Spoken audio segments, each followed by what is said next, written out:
નમસ્કાર વિદ્યાર્થી મિત્રો, આજે આપણે ધોરણ 7 એની અંદર પહેલો પાઠ જોવાનો છે, જેનું નામ છે રાજપૂત યુગ, નવા શાસકો અને નવા રાજ્યો.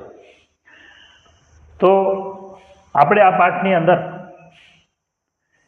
રાજપૂત યુગ વિશે અભ્યાસ કરવાનો છે. એના પહેલા આપણે જોવા જઈએ તો ભારતની અંદર બે મહાન સમ્રાટ હતા. દક્ષિણ ભારતની અંદર પુલકેશી બીજો અને ઉત્તર ભારતની અંદર હર્ષવર્ધન. ભારતની અંદર જે નર્મદા નદી છે એ નર્મદાની ઉત્તરે જે આવેલા છે એના ઉત્તર ભારતના રાજ્યો તરીકે અને દક્ષિણની અંદર આવેલા છે એના દક્ષિણ ભારતના રાજ્યો તરીકે ઓળખવામાં આવે છે. હવે પુલકેશી બીજા અને હર્ષવર્ધન વચ્ચે યુદ્ધ થાય છે અને આ યુદ્ધનું પરિણામ એ આવે છે કે હર્ષવર્ધનની હાર થાય છે અને પુલકેશી બીજો જે છે એ વિજયી બને છે.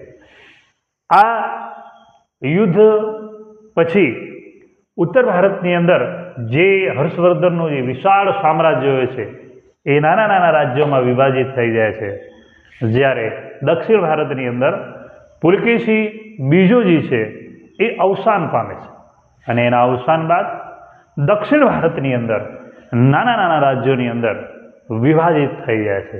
અને આ જે સમયગાળો જે છે એ સમયગાળાને રાજપૂત યુગ તરીકે ઓળખવામાં આવે છે અને એનો સમય છે ઈસવીસન 700 થી ઈસવીસન 1200 સુધી. 500 વર્ષ સુધી આ રાજપૂત યુગ રહ્યો અને આ રાજપૂત યુગની અંદર આપણે રાજપૂતો કેવા હતા એના વિશે આપણે જ્યારે અભ્યાસ કરીશું તો રાજપૂતો જે છે એ ટેકીલા અને બહાદુર હતા. ક્યારે પણ એ લોકો ભયભીત નહોતા થતા. આપેલા વચનને નિભાવતા, પોતાના પ્રાણ ભલે આપવા પડે પણ પોતે જે આપેલું વચન છે એ વચનને ક્યારે પણ એ તોડતા ના હતા. પીઠ બતાવવા કરતા, યુદ્ધની અંદર પીઠ બતાવવા કરતા મૃત્યુને એ વહાલું કરતા હતા. ક્યારે પણ પીઠ બતાવતા નહોતા. સામી છાતીએ લડતા લડતા મૃત્યુ આવવું હોય તો આવી જાય, પરંતુ ક્યારે પણ પીઠ બતાવીને એ ભાગતા ન હતા. ગાય અને બ્રાહ્મણોનું એ લોકો રક્ષણ કરતા હતા. ગાય અને બ્રાહ્મણોનું રક્ષણ કરતાં કરતાં પોતાના પ્રાણ ચાલ્યા જાય તેની પણ તે પરવા કરતા ન હતા. એટલા માટે એને ગો બ્રાહ્મણ પ્રતિપાલક તરીકે પણ ઓળખવામાં આવે છે. શરણે આવેલા કોઈ પણ શરણાર્થી છે એમનું તેઓ મૃત્યુના ભોગે પણ રક્ષણ કરતા હતા.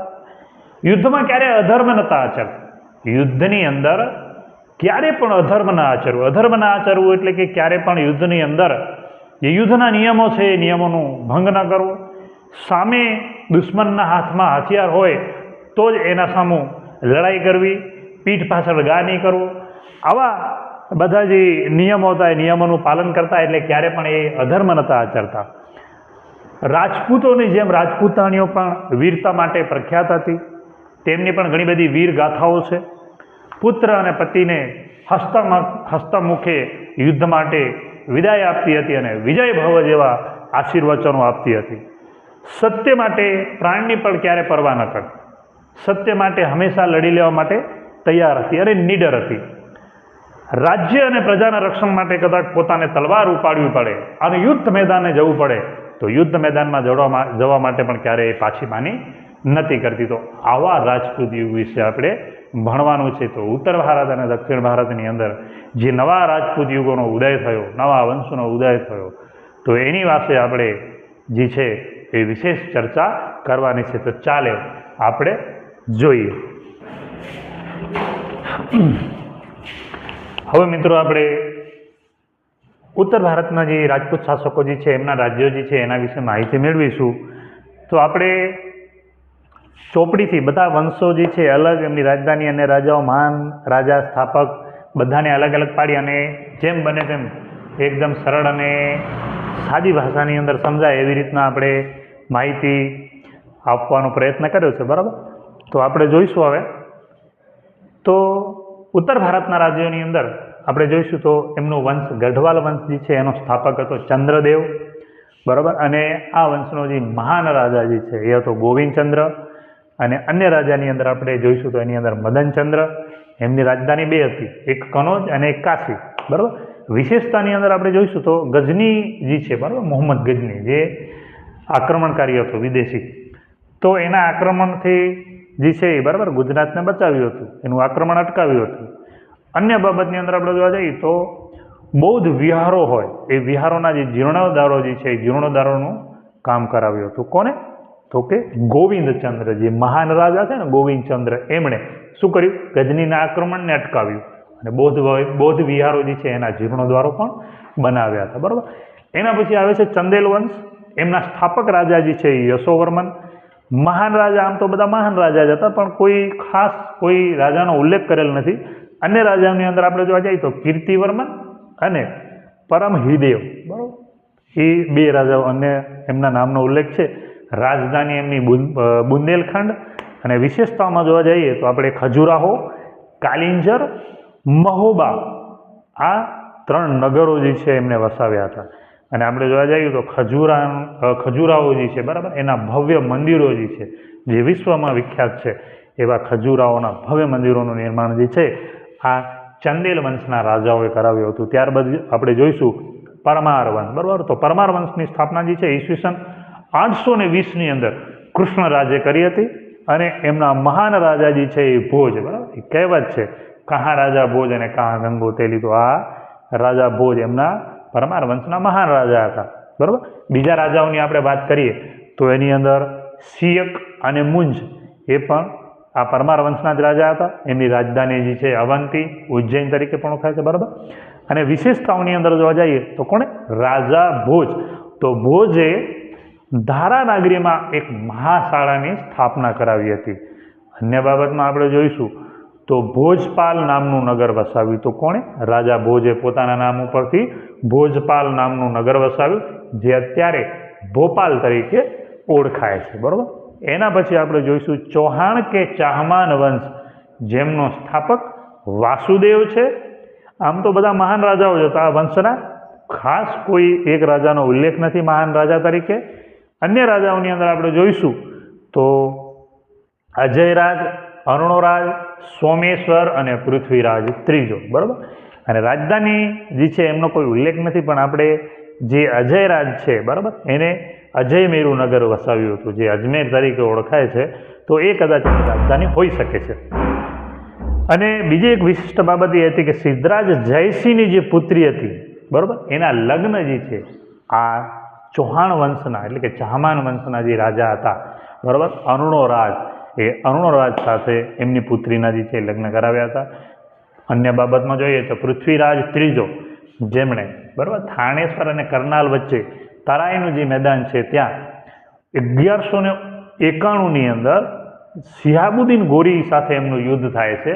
અને યુદ્ધની અંદર પૃથ્વીરાજ ત્રીજા જે છે એ શિહાબુદ્દીન ગોરીને સખત હાર આપે છે.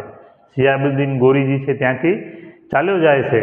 એટલે કે પૃથ્વીરાજ ત્રીજો જે છે એમને મારતો નથી, એમને એમને જવા દે છે બરાબર, એના ઉપર દયા કરે છે.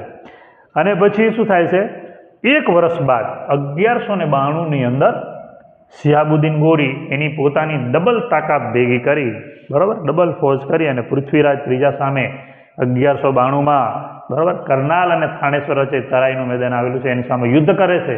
અને પૃથ્વીરાજ ચૌહાણની હાર થાય છે એની અંદર બરાબર. અને એ સમયથી ગુજરાત જે ભારત જે છે બરાબર, કારણ કે પૃથ્વીરાજ ત્રીજા જે છે એ દિલ્હી સુધી એમનું શાસન હતું, દિલ્હીમાં પણ એમનું શાસન હતું બરાબર. એટલે કે દિલ્હીની અંદર પછી દિલ્હી સલ્તનતની સ્થાપના થાય છે બરાબર. એના પછી આપણે જોઈશું ચાવડા વંશ, જેની સ્થાપના વનરાજ ચાવડાએ કરી, મહાન રાજા પણ વનરાજ ચાવડા. અન્ય રાજાઓનો ખાસ એટલો ઉલ્લેખ નથી પુસ્તકની અંદર બરાબર, ધોરણ 7ના પુસ્તકમાં. રાજધાની એમની પાટણ છે બરાબર. બાળમિત્રજી છે પોતાના અણહિલ ભરવાડ એમના નામ ઉપરથી એને અણહિલવાડ પાટણ નામના શહેરની સ્થાપના કરી હતી.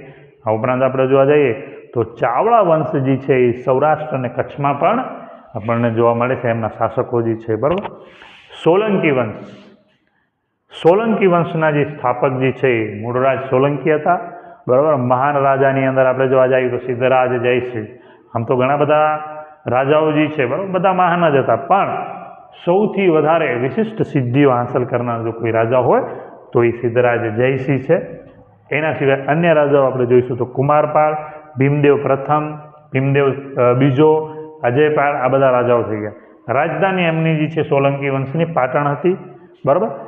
મહત્વની બાબત આપણે કહી શકીએ, વિશેષતા પણ કહી શકીએ તો રાજપૂત શાસન જે થયું, બરાબર, 700થી કરી અને 1200 સુધી 500 વર્ષના સમયગાળા દરમિયાન જે સોલંકી વંશ છે એને રાજપૂત યુગનો જે છે એ શું કહેવામાં આવે છે? સુવર્ણ યુગ કહેવામાં આવે છે, બરાબર. ઘણા બધા સ્થાપત્યો પણ આ સમય દરમિયાન થયા, તો એ આપણે અન્ય બાબતની અંદર જોઈશું.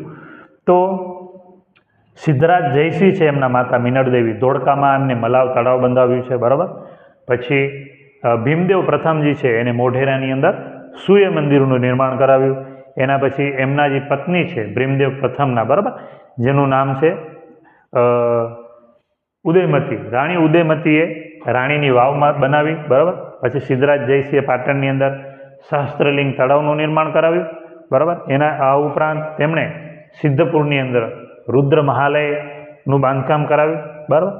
અને આની અંદર ઉદયમતી દ્વારા જે રાણીની વાવનું નિર્માણ થયું છે, આ રાણીની વાવ જે છે એને વર્લ્ડ હેરિટેજ જે સાઇટ છે એની અંદર એને દરજ્જો મળેલો છે. એના પછી છે આપણો વાઘેલા વંશ, બરાબર. છેલ્લો વંશ જે છે એ વાઘેલા વંશ છે.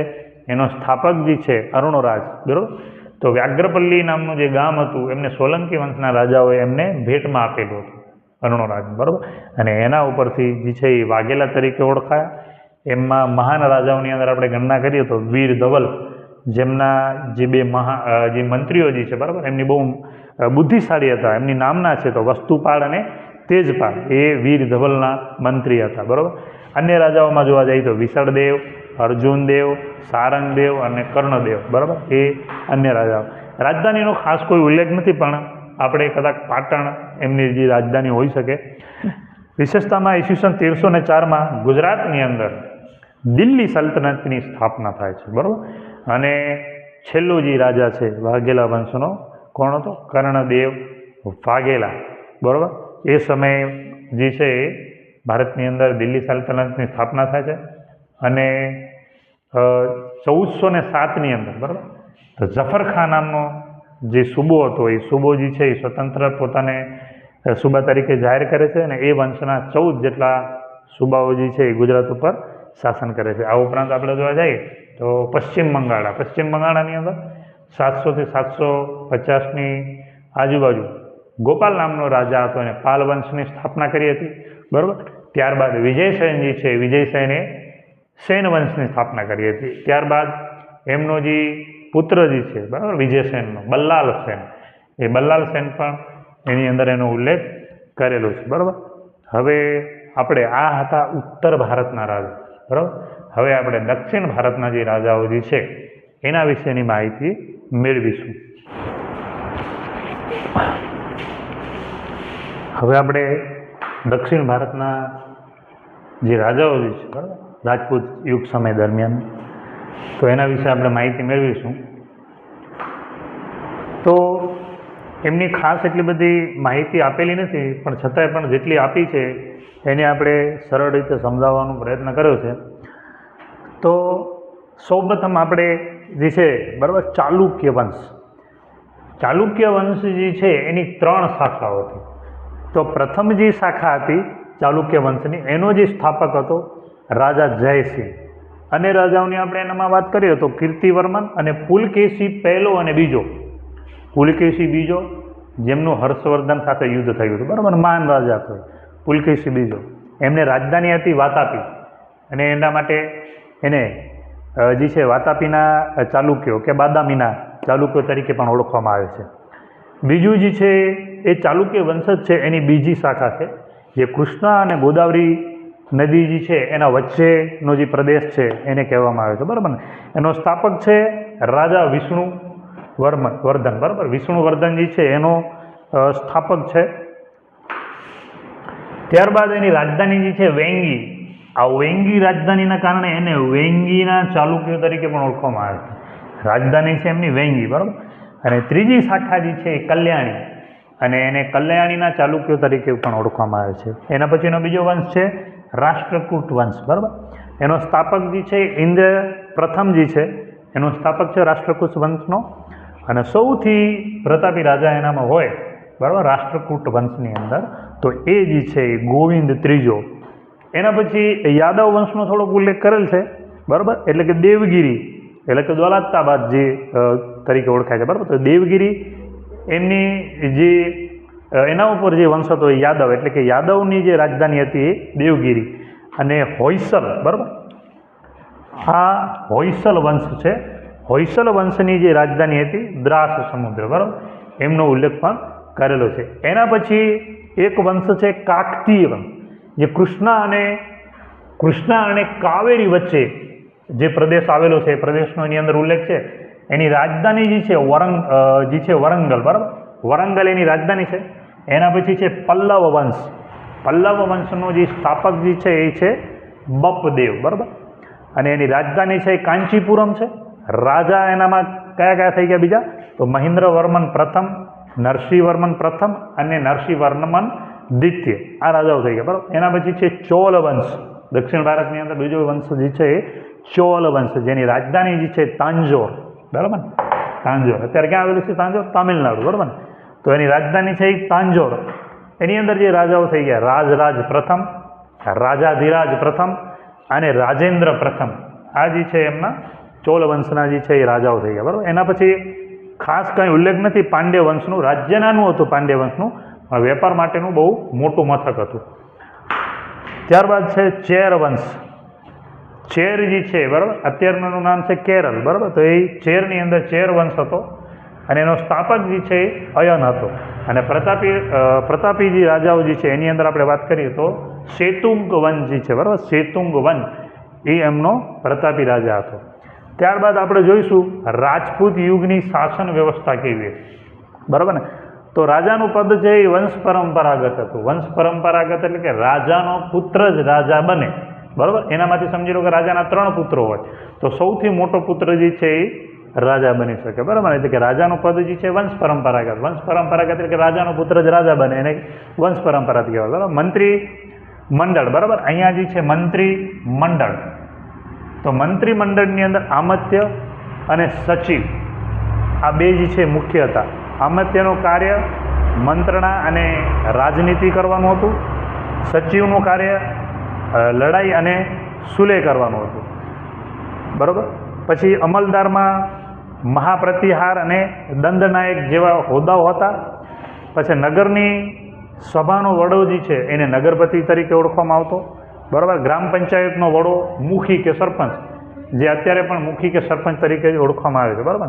અને ન્યાયતંત્રનો સર્વોચ્ચ વડો જે છે રાજા હતો. અંતે જે છે બધી જે સત્તાઓ જે છે એ સત્તાઓ રાજાના હાથમાં હતી, બરાબર. વેપાર અને વાણિજ્યની અંદર વાત કરીએ આપણે તો વેપાર અને વાણિજ્યનો એક આખો અલગ જ વિભાજક હતો, બરાબર. એ તો વિભાગ શું નક્કી કરતો?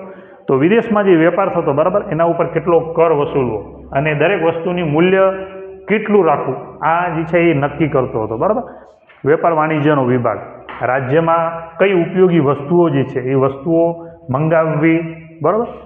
અને મુખ્ય કર જે છે એ જમીનની ઉપજનો, જમીન ઉપર જે ઉત્પાદન થતું એનો 6ઠ્ઠો ભાગ, એ જે છે એ 6ઠ્ઠા ભાગ તરીકે કર તરીકે લેવામાં આવતો.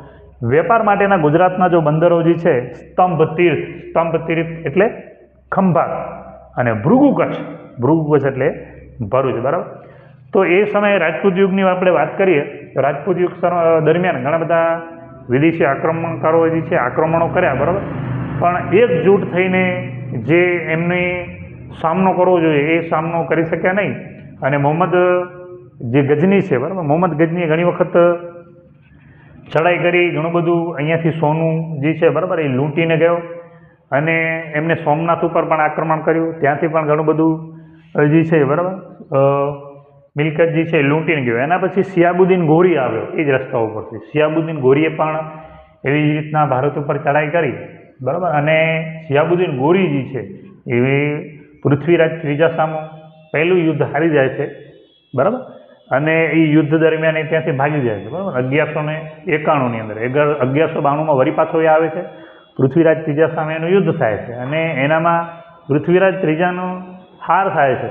અને એ સમયથી દિલ્હીની અંદર જે છે દિલ્હી સલ્તનતની સ્થાપના થાય છે, બરાબર. અને હવે પછીનો જે આપણો આનો પાઠ છે ને એ દિલ્હી સલ્તનત છે, બરાબર. તો અહીંયા સુધી આપણે રાખશું અને હવે નેક્સ્ટ પાર્ટમાં વળી પાછા આપણે મળીશું, બરાબર, દિલ્હી સલ્તનતમાં, બરાબર. તો વિદ્યાર્થી મિત્રો, આની અંદર આ મહત્ત્વના મુદ્દાઓ હતા, બરાબર. તમે ધ્યાનથી જોશો તો 100% તમને એમના સારી સમજ પડશે અને પાઠ જે છે તમને એકદમ સરળ લાગશે, બરાબર. તો આપણી બીજા વિડીયો જોવા માટે આપણી જે ચેનલ છે, બરાબર, એને લાઇક કરજો, સબસ્ક્રાઈબ કરજો અને તમારા મિત્રો જે છે, બરાબર, વિડીયો સારો લાગ્યો હોય તો એને શેર પણ કરજો. ધન્યવાદ.